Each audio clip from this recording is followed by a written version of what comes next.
नमस्कार, मैं हूं आपका उमा शंकर त्रिपाठी और त्रिपाठी भी चौपाल में छोड़े जुमले आपके लिए लेकर हाजिर है। और आज के पहले जो जुमले हैं वो सुनाने के लिए खास तौर पे उमा शंकर त्रिपाठी शो में आ चुके हैं। और आज न्यूज वाला चैनल को आप सब लोग ये बड़े बड़े सब मेरे दोस्त जितने भी है इसको सब्सक्राइब कर रहे हैं, जितने भी इसके व्यूअरशिप है उस सब का बहुत बहुत धन्यवाद करते हैं। और पहला जो जुमला और जो पहली चौपाल की बात है वो आपके लिए पेश कर रहे हैं कि कांग्रेस के गठबंधन की जो नैया है उसको किसने पार लगाया। ना तो राज बब्बर से ये नैया पार लगी और ना राहुल गांधी जी से इसकी नैया पार लगी और ना ही रणनीतिकार हैं जो प्रशांत किशोर, वो भी इस कांग्रेस की डूबती नैया को पार नहीं लगा पाए। तो इस नैया को यूपी में पार किसने लगाया? प्रियंका गांधी ने।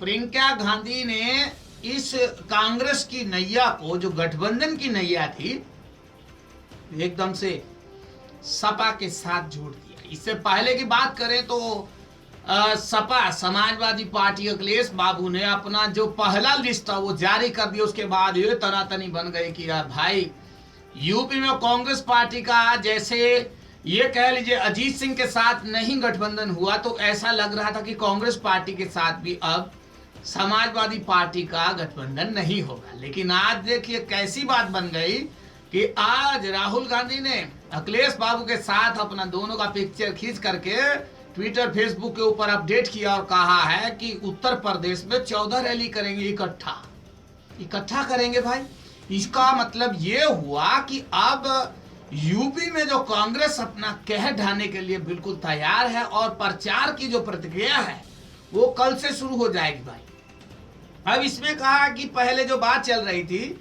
जिसमें तनातनी बढ़ रही थी, पहले तो सुनने में ये आया कि भाई कांग्रेस पार्टी वाले 110 सीट का मांग कर रहे हैं और सपा समाजवादी पार्टी 100 सीट देने का वादा कर रही है। लेकिन इसके बाद तत्काल एक बार फिर से जो सपा के प्रवक्ता हैं उन्होंने कहा कि भाई हम तो 84 या 85, 84 या 85 सीट हम दे सकते हैं। तो ये बात बाहर आने के बाद एकदम से दिल्ली में भागम भाग हो गई। कार्यकर्ता क्या सभी नेता लोग, राज बब्बर को विशेष कर उनको कहा गया कि दिल्ली में आए भाई, वहां बैठ करके इसके ऊपर विचार करेंगे कि आखिर चक्कर क्या है। तो ये चक्कर को दूर करने के लिए सब बात हुई। और एक तरफ राहुल गांधी की बात करें, राहुल गांधी ने राज बब्बर से लेकर गुलाम नबी आजाद से लेकर प्रशांत किशोर को छोड़ रखा था कि भाई यूपी में गठबंधन करना है। और आप खुद विदेश गए हुए थे तो विदेश आने से पहले वो चाहते थे कि बड़ा कोई न्यूज उनको मिले और खुश हो जाएं, लेकिन वैसा कुछ नहीं बना।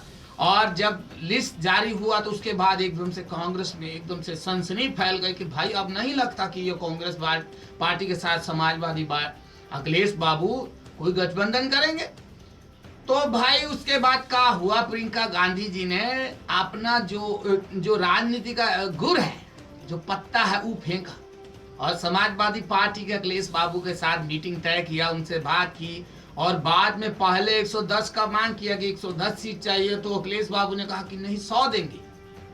तो 100 के बाद फिर थोड़ी बातचीत हुई, थोड़ी ये कह लीजिए कि रणनीति की बातें हुई कि कैसे हमारी पार्टी ये कर रही है वो कर, ये सब मिला करके 105 सीट देने के लिए राजी हो गए हैं अखिलेश बाबू। और अखिलेश बाबू ने कहा कि 105 सीट दे देंगे। तो उसके बाद फाइनल डन हो गया।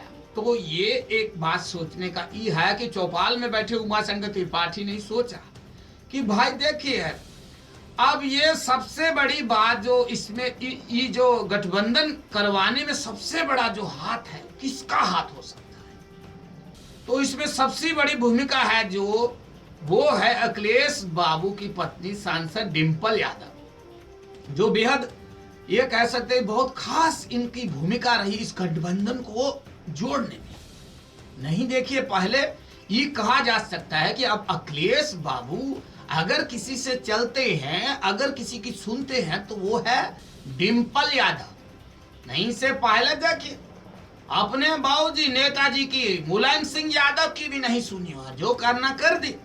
नेताजी ने बहुत कहा कि ऐसे नहीं करेंगे, ऐसे नहीं करेंगे, तो सब बात मनवा ली। लेकिन डिम्पल यादव के आगे अखिलेश बाबू भी झुक गए और 105 सीट दे दिए। कहां पर सपा के प्रवक्ता बोल रहे थे कि 40, 84 या 85 सीट देंगे, आप देखिए 105 सीट दे दिया। ये कहता है कि नारी शक्ति बहुत कमाल किया है। इसमें आज ये कहा जा सकता है। उसके बाद देखिए राहुल गांधी के ऊपर एक बार फिर से सवाल खड़े हो गए कि राजनीति में राहुल गांधी से ज्यादा प्रियंका गांधी की पावर ज्यादा है। तो अब आगे राजनीति में राहुल गांधी कुछ कर पाएंगे या नहीं कर पाएंगे, ये भी एक बड़ी सोचने की बात है। और कांग्रेस में खासकर नारी शक्ति का बहुत ज्यादा सम्मान है। इससे पहले की बात करें तो सोनिया गांधी, तो इंदिरा गांधी, ये सब और नारी शक्ति।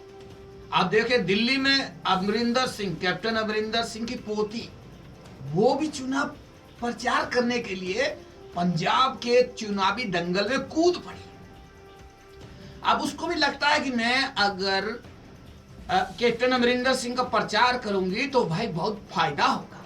तो वैसा ही फायदा लेने के लिए सब पार्टी वाले भागम भाग कर रहे हैं। लेकिन ये बता दें कि अब अगली जो रणनीति बन रही है उसमें राहुल गांधी के साथ सपा के जो अखिलेश बाबू हैं, ये इकट्ठा मिलकर के यूपी में जीतने की पूरी तैयारी करेंगे। और यूपी को जीतने का जो निर्णय लिया है, निश्चय किया है, कांग्रेस पार्टी और समाजवादी पार्टी ने कर छोड़ी। और यूपी का यह चुनावी दंगल है जो दिन भर दिन भगता चला जा रहा है। एक तरफ अगर मायावती की बात करें तो वो भी नारी शक्ति है, वो भी अपना जो शक्ति है वो दिखाएगी, इसमें कोई दो राय नहीं है। उसमें भी यह कहा जा सकता है कि मुस्लिम वोट को लुभाने के लिए मायावती का जो सियासी पैतरा है इस बार कुछ ज्यादा चला। इसमें यह कह सकते हैं कि दलित जो वर्ग के लोग हैं, जो वो नेता, उनको आगे कम लिया, लेकिन मुस्लिम वोट को आगे लाने के लिए मायावती ने खूब लुटाए टिकट की। ले लो भाई, टिकट ले लो, हाथी को यूपी में फिर से लेकर के आना है। तो अब हाथी यूपी में आएगा तो कैसे धूम हिलाएगा ये तो देखना होगा, क्योंकि आप त्रिपाठी की चौपाल में है, त्रिपाठी चौपाल में छोड़ेगा जुमले, ये देखने के लिए न्यूज आज वाला पे आप जुड़े रहे उमा शंकर त्रिपाठी के साथ। उत्तर प्रदेश, पंजाब के न्यूज के तत्काल न्यूज आपके लिए ऐसे ही चौपाल से सब तक पहुंचाता रहेगा उमा शंकर त्रिपाठी। तो हमारे चैनल को सब्सक्राइब कीजिए, ये वीडियो के नीचे बना लाल रंग का निशान, इसको दबा दीजिए, आप हमारे चैनल के सब्सक्राइब हो गए। तो ऐसी न्यूज आपको दिन भर सुनाते रहेंगे। आप सबको करते हैं नमस्कार उमा शंकर त्रिपाठी की तरफ से।